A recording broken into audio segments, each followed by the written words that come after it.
Was Raila Odinga shortchanged in the Building Bridges Initiative process?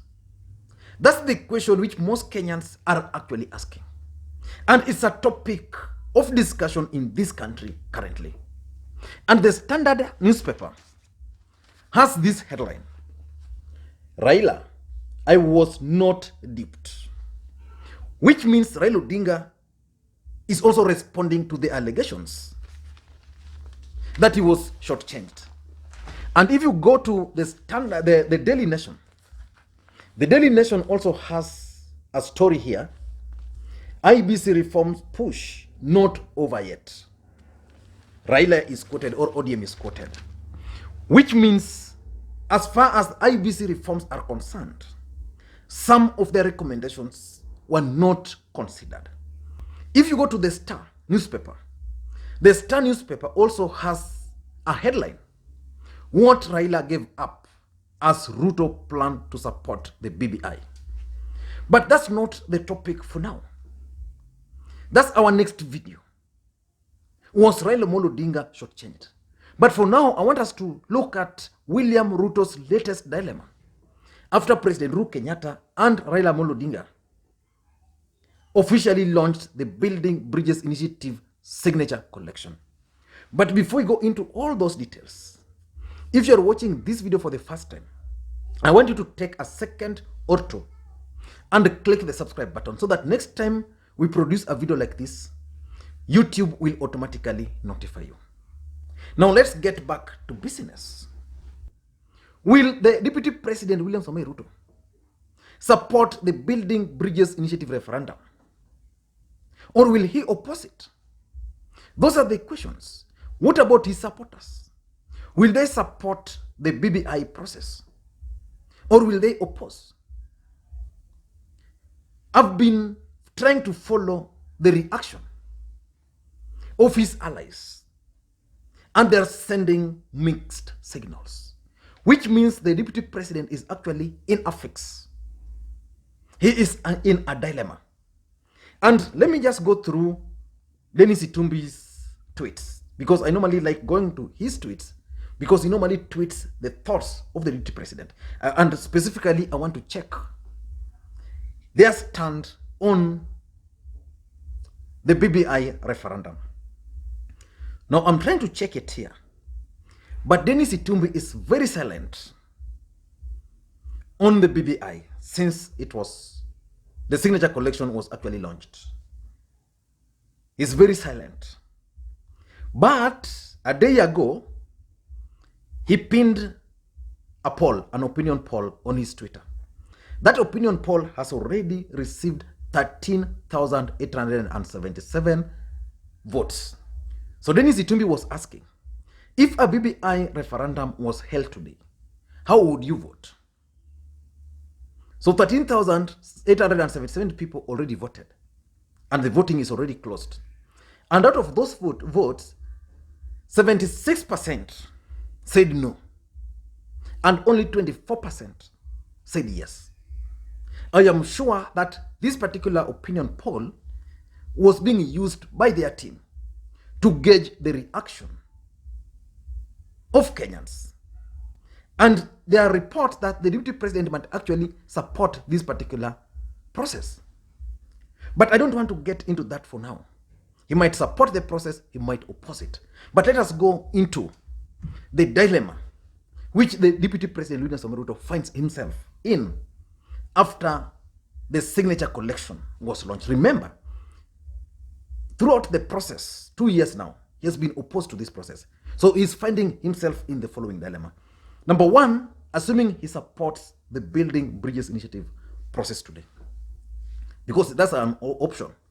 And the Star was reporting that he's likely to support. Assuming now today the Deputy President decides to support the BBI referendum, how will that impact on his 2022 presidential bid?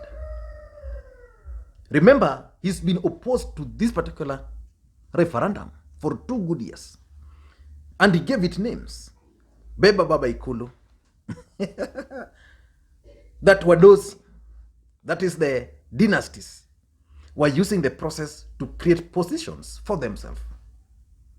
And his supporters bought those narratives. And most of them were now looking up to him to lead the no campaign. If he decides to support this process, then Kenyans will question his stand. And that's why he's been trying to push the narrative of a win-win. Not a win and lose. I don't know what a win-wins, due consensus, so many things. So people will question his stand. And again, it will prove that the deputy president can actually not stand the pressure from Raila Odinga and from Raila Odinga and President Uhuru Kenyatta. So that's the first dilemma, whether to support. Assuming he's going to decide to oppose it. Number two, the second dilemma the deputy president is facing is opposing the Building Bridges Initiative referendum. Assuming today the deputy president decides to oppose the referendum, how will it impact on his politics? Number one, the ground has already been fixed. Remember, and I stated this previously, and I still hold the same, that we are going to have the BBI 3, which was unleashed. So BBI 2 was a decoy. And in that decoy, President Uhuru Kenyatta and Raila Odinga decided to release it with so many weaknesses, so that those weaknesses could be poked. So once people started poking those weaknesses, then they went and panel beat the document. So today, the deputy president and all the issues he was raising were fixed. So which means he can't oppose him based on some of those grounds. That's number one. Number two, there's also the fear of losing. Assuming the deputy president decides to oppose this document or the referendum, then we go for the referendum. Because as things stand today, we are going to go for a referendum. Then he's defeated at the referendum. How will that impact on his 2022 presidential bid? So the fear of losing the referendum might stop him from opposing. Number three, if he decides to oppose this particular referendum, it's going to mean that he's actually playing into the hands of President Uhuru Kenyatta and Raila Odinga. Uhuru Kenyatta and Raila Odinga are keen on pushing the Deputy President William Ruto to oppose this referendum. And that's why he was not invited to the launch of signature collection. Because when he was invited in Bomas 2, he poked holes. And in Bomas 1, he was not invited. But he came. Again, you remember how he was humiliated. So basically, he's going to play into the hands of Raila Odinga and Uhuru Kenyatta by opposing. So still, he's in a dilemma. The third dilemma is President Uhuru Kenyatta's factor in William Ruto's politics. Who is William Ruto without President Uhuru Kenyatta as a factor? Yeah? Uhuru Kenyatta is the king of Central Kenya. William Ruto's bid, presidential bid, is only viable if he is assured of the support of Mount Kenya region. If Mount Kenya region is going to slip from the hands or from the grip of William Ruto, then definitely, and I can assure you this, his bid will definitely come to an end. Today he's controlling Mount Kenya. But if he decides to oppose this referendum, which President Uhuru Kenyatta is supporting, then it means he's going to campaign against this report in Central Kenya or the larger Mount Kenya region. Uhuru Kenyatta is also going to campaign for this particular referendum, BBI. So the two are going to set up themselves against each other. And that's one thing William Ruto would not want to happen. He wouldn't want a situation where he's viewed as fighting President Uhuru Kenyatta directly in Central Kenya. He would not want to do that. So that's a big challenge for him. How is he going to handle President Uhuru Kenyatta's factor, especially in central Kenya. Again, Uhuru Kenyatta is the president of the Republic of Kenya.